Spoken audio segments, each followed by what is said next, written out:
किसान भाइयों धान की ग्रोथ अच्छी नहीं हो रही है, कल्लों का फुटाव नहीं हो रहा है, धान की जो ग्रोथ है वो वहीं पे रुकी हुई है, खास ज़्यादा बढ़ नहीं रही है। बहुत सारी समस्याएं ऐसी हमारे किसान भाइयों को जो कि इस समय पे देखने को मिलती है।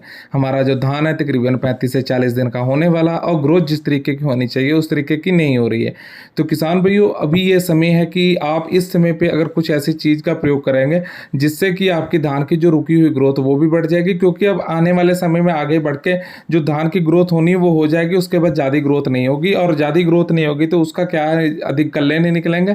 फिर आगे चल के बहुत ज़्यादा हमें जो है किसान भाइयों उत्पादन पे प्रभाव देखने को मिलेगा। यही एक समय है कि इसको अभी आप ध्यान में रखकर आप कुछ ऐसी चीज़ का प्रयोग करेंगे जो हम वीडियो में बताएंगे, जिससे कि आप धान की ग्रोथ अभी करवा सकते हैं। क्योंकि जैसे जैसे धान की फसल अब आगे बढ़ेगी तो ग्रोथ और कल्लों का फुटाव रुक जाएगा और आप उत्पादन पे बहुत ज़्यादा फर्क पड़ेगा। तो किसान भाइयों स्वागत करते हैं आपका आपके और हमारे यूट्यूब चैनल एग्री ज्ञान गुरु में। तो किसान भाइयों आज की जो वीडियो है इसी वीडियो में यही जानकारी देंगे कि जो धान की ग्रोथ है वो अगर रुकी हुई है, धान की ग्रोथ को कैसे बढ़ाना है, कल्लों का फुटाव कैसे करना है, कल्ले कैसे ज़्यादा आए, अधिक कल्लों का फुटाव किस प्रकार से, और पूरी जानकारी आपको इस वीडियो में मिलेगी। तो किसान भाइयों जैसे कि आप सब लोगों को पता है कि 35-40 दिन का धान होने वाला है, जिन किसान भाइयों ने पहले से जो धान की रुपाई कर रखी है।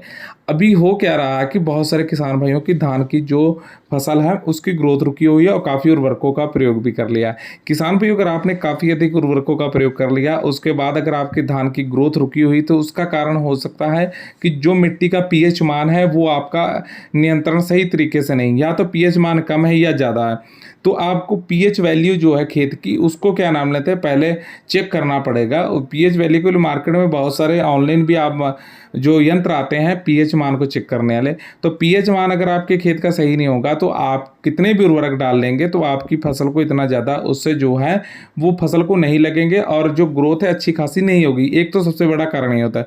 दूसरा कारण किसान भाइयों अत्यधिक बरसात का ना होना।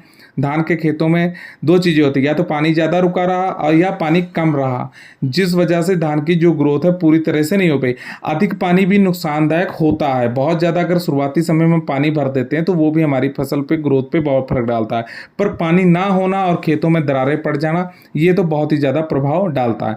तो किसान भाइयों अगर आपने इन सब चीज़ों का प्रयोग किया है और पीएच वैल्यू नहीं सही तो इस वजह से भी ग्रोथ नहीं हो रही। पर हम आपको किसान भाइयों आज एक ऐसे टॉनिक के बारे में बात बताएंगे जिसको आप डालेंगे तो आपकी ग्रोथ जो रुकी हुई है वो अच्छी खासी ग्रोथ हो जाएगी। एक अच्छा खासा टॉनिक आता है। इस टॉनिक का किसान भाइयों नाम है क्वांटिस नाम से आप कहीं भी जाएंगे तो आपको ये टॉनिक मिल जाएगा और इसका आप किसान भाइयों लाकर प्रयोग अपने खेत में कर सकते हैं। अगर इसकी मात्रा की बात करें तो किसान भाइयों ये 500 ml प्रति एकड़ के हिसाब से आप इसका प्रयोग कर सकते हैं और 600 से 700 रुपये प्रति लीटर के हिसाब से आता है, यानी 1 लीटर 2 एकड़ के लिए आता है और आप इसको लाकर इसका प्रयोग कर सकते हैं। आधा लीटर किसान भाइयों प्रति एकड़ में डाला जाता है। प्रति एकड़ आप आधा लीटर इसकी स्प्रे कर दीजिए। आपकी जो रुकी हुई ग्रोथ है, पीलापन, ये सब दूर हो जाएंगे और अच्छी खासी ग्रोथ होगी। कल्लों का अच्छा खासा फुटाव जो है आपको देखने को मिलेगा। और यही समय किसान भाइयों जैसे जैसे फसल आगे बढ़ती जाएगी तो आप कल्लों को फुटाव नहीं करवा पाएंगे और उत्पादन पर बहुत ज़्यादा फर्क आपको देखने को मिलेगा।